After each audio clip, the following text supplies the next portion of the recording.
আসসালামু আলাইকুম এভরিওয়ান, আশা করছি সবাই ভালো আছেন। আমরা আজকে দেখব যে আমরা বাসায় বসে কিভাবে ভূমি কর দিতে পারি। 4-5 বছর বা তারও বেশি অনেক সময় হয়ে যায় যে আমরা ভূমি কর দিই না, এবং ভূমি কর নামে যে কিছু একটা আছে সেটাও আমরা জানি না। তবে দীর্ঘদিন যাবৎ যদি ভূমি কর না দেওয়া হয় সেক্ষেত্রে কিছু অসুবিধাও আছে। তো সেই বিষয় নিয়ে আমরা আলাপ করব। তবে আজকে আমরা দেখতে চাই যে ঘরে বসে আপনি কিভাবে ভূমি কর দিতে পারবেন। ফোন থেকে করতেছি, এখানে দুইভাবে করা যায়। একটা হচ্ছে আপনি ডেস্কটপ থেকে করতে পারবেন, আবার চাইলে ফোনেও করতে পারবেন। প্রথমে আমাদের ক্রম ব্রাউজারে চলে যাব। ক্রম ব্রাউজারে চলে যাওয়ার পরে এখানে যে সার্চ অপশন আছে, সার্চ অপশনে লিখবো আমরা ল্যান্ড গভ বিডি। তারপর চলে আসবে ভূমি সেবা, ভূমি তথ্য বাতায়ন, ল্যান্ড গভ বিডিতে ক্লিক করব। তারপরে এখানে একটা অ্যাড আসবে, অ্যাডটাকে আমরা ক্রস চিহ্ন ক্লিক করে কেটে দিব। উপরে যে 3 ডট লেখাটা আছে, 3 ডট আমরা ক্লিক করে এখানে আমরা ডেস্কটপ সাইট করে নিছি, যেহেতু লেখাটা একটু ছোট আসলে আমাদের কাজ করতে ইজি হবে। তারপরে আমরা চলে যাব ভূমি উন্নয়ন কর, এই জায়গাটিতে আমরা ক্লিক করব। তারপরে লগ ইনে ক্লিক করলাম। এখানে দেখেন নাগরিক সংস্থা এবং রেজিস্ট্রেশন, যারা এখনও রেজিস্ট্রেশন করে নাই তারা হচ্ছে রেজিস্ট্রেশনে ক্লিক করবেন। এখান থেকে দেখেন মোবাইল নাম্বার দিয়ে আমরা করতে পারি, ইমেল দিয়েও করতে পারি। আপনি যেহেতু নাগরিক সেহেতু আপনি সিটিজেন সিলেক্ট করবেন, আর যদি অর্গানাইজেশন হন তাহলে অর্গানাইজেশন সিলেক্ট করবেন। তো এখান থেকে আপনার নামজারির তথ্য অনুযায়ী আপনার নামজারিতে যে নামটা আছে, যার নামে জমিটা আছে তার নামে হচ্ছে এই হুবহু নামটা দিতে হবে।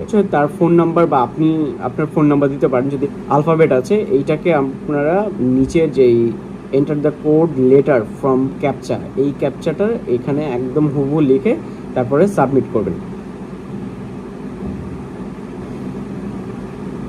সাবমিট করলে আপনার এখানে লগ ইন হয়ে যাবে অটোমেটিক। তো আমি যেহেতু আগে করে রাখছি সুতরাং আমি নাগরিক সংস্থাতে ক্লিক করব, যে জাস্ট লগ ইনের জন্য। এখানে ক্লিক করার পরে সেম যে আপনার যেহেতু পাসওয়ার্ড দেওয়া আছে, আপনার মোবাইল নাম্বারটা এখানে দিবেন। তবে মোবাইল নাম্বারের ক্ষেত্রে সবসময় 1 থেকে শুরু করতে হবে, 0 দেওয়া যাবে না। তো পাসওয়ার্ডটা দিয়ে দিবেন, তারপরে সে সেম আলফাবেটটা এখানে বসায় লগ ইনে ক্লিক করবেন।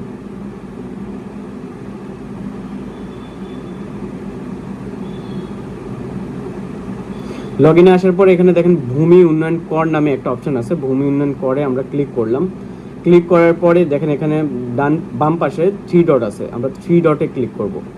3 ডটে ক্লিক করার পরে এখানে খতিয়ান অপশনটাতে আমরা চলে যাব।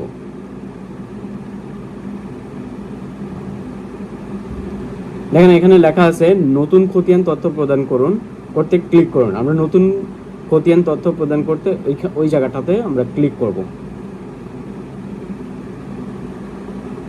ক্লিক করার পরে এখানে দেখেন বেশ কিছু অপশন আসছে। বিভাগ, আপনার যে বিভাগে আছেন আপনার সম্পূর্ণ তথ্য এখানে স্পষ্ট এবং সত্য দিতে হবে। যেমন আমি দিলাম ঢাকা, মানিকগঞ্জ, তারপরে উপজেলা কোনটা দিতে হবে, যেমন সিংগাইর।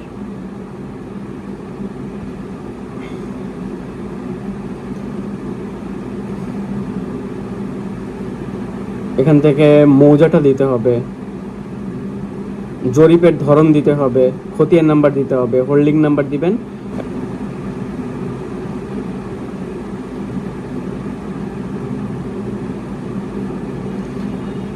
খতিয়ানে এখান থেকে ছবি অ্যাড করবেন, ছবি অ্যাড করে এখানে নিজস্ব মালিকানাতে ক্লিক করে এখানে সংরক্ষণে ক্লিক করে দিবেন।